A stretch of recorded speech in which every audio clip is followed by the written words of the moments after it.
Waheguru Waheguru Waheguru Waheguru Waheguru Waheguru Ji Ka Khalsa, Waheguru Ji Ki Fateh. I'm in Times Square, New York. Right behind me is the Nasdaq building. I wanted to make a little vlog about money.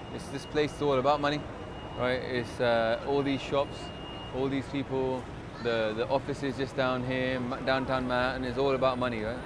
The biggest stock exchange in the world, all the trading, all the traders there from New York, right? So I thought let's just talk about the main thing that America's focus and its power comes from money, right? Firstly, I think that as Sikhs, we're way too scared about money, right?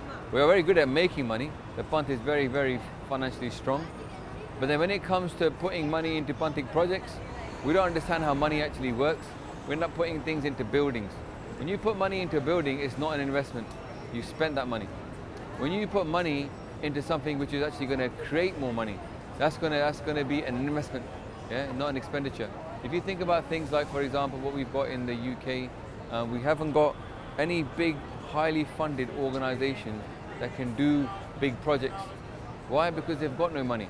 Because when we come to collect money for these organizations, people think, oh, I'd rather trust my money into a building. We can't see the tangible benefits sometimes of putting money into something like advertising, into something like press, into paying people. We'd rather see it in bricks. The problem with that is it's like a very sort of, well, you might say, old school mentality about how money really works. Like I said, when we went to the White House is a small building, but America is very powerful. Yeah? Same way, America is very strong financially, but that doesn't mean they spend all their money. First, I want to talk about how money is created. To understand how money is created is also important. If you imagine most banks, they will say that we get money in, we lend out a bit of that money, and that money is what you get. So they get $100 in, then they keep 10% as a reserve, and they give out $90. But the reality is that all the banks working amongst themselves create money from thin air. The reason being, somebody comes and puts $100. They give out 90. One bank gives out 90. Somebody else gets that money, they spend it somewhere. That company then goes and has an account in that bank, they deposit that 90. Now that 90, that bank will keep $9 and give away 81 as a debt to someone. Then that 81 happens to go back into the same thing, comes back. And in this way, what you end up having is loads of money being lent out from that original $100. So money is now being created. Yeah? So there's a famous quote by Henry Ford, right? He said if the modern people today found out how money is really made, how the banking system works, then basically there will be a revolution before tomorrow morning's breakfast. The reality is that we don't actually understand how money works and we don't know how to deal with it.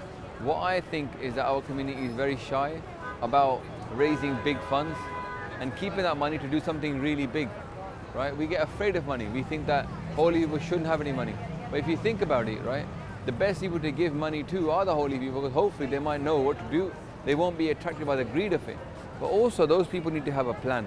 If you look at the powerful people in this world, like the Jews and other communities that are financially very strong, they do it by having massive funds. They do it by actually putting money and investing in long-term projects, right? For example, I want to talk about a very simple concept. Why don't we have a bank? A Khalsa bank. We've got all these Sikhs all over the world, borrowing money, putting money, having money. Why don't they put it into a big Khalsa bank? That would give us, allow us the ability to actually generate a lot of profit for the Panth. And that profit could be used for something which actually benefit for Sikhi. Yeah? So, for example, yeah, when we have like a big project in the Panth, yeah, for example, in the UK, we've got need for so many different projects for the Panth. The problem is there's no one well-funded body that we can approach and pitch that project to, and therefore that organisation end up giving the money to a good project. So why don't we have like a £50 million fund that every year takes out like 10%, 20% for brand new projects, and then takes the rest of that money and invests it into something which then allows that money to grow even more. This is how massive investment funds that are working for the benefit of the community work. So really, we shouldn't be scared of money.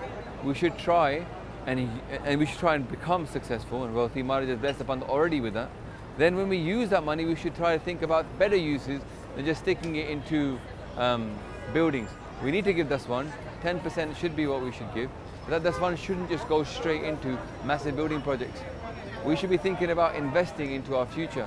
Now the world is of media. Now the world is of the internet. Now the world is of crowdsourcing, of funding, crowdfunding. We should be getting involved.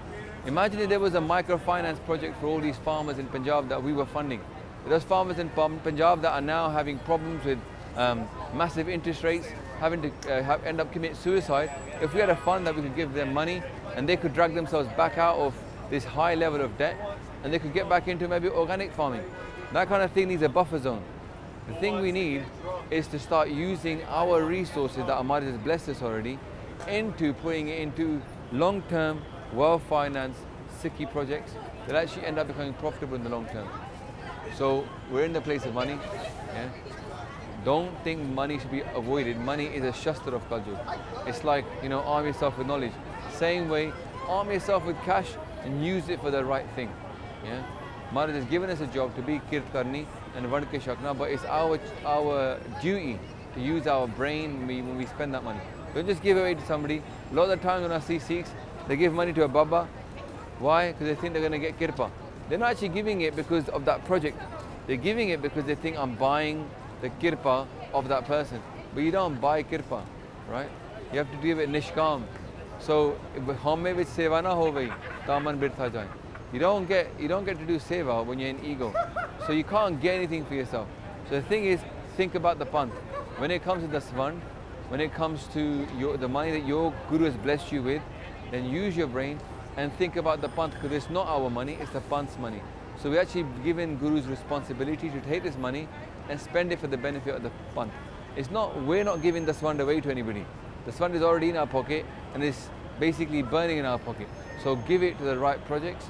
Pick things that are long-term orientated. Pick things that have a long vision, maybe a 10-year, 20-year vision, and invest there. Okay? So that's all I'm going to say. Money does make the world go round, but more importantly, if we use money in the right way, then we can make it go round towards Sikhi.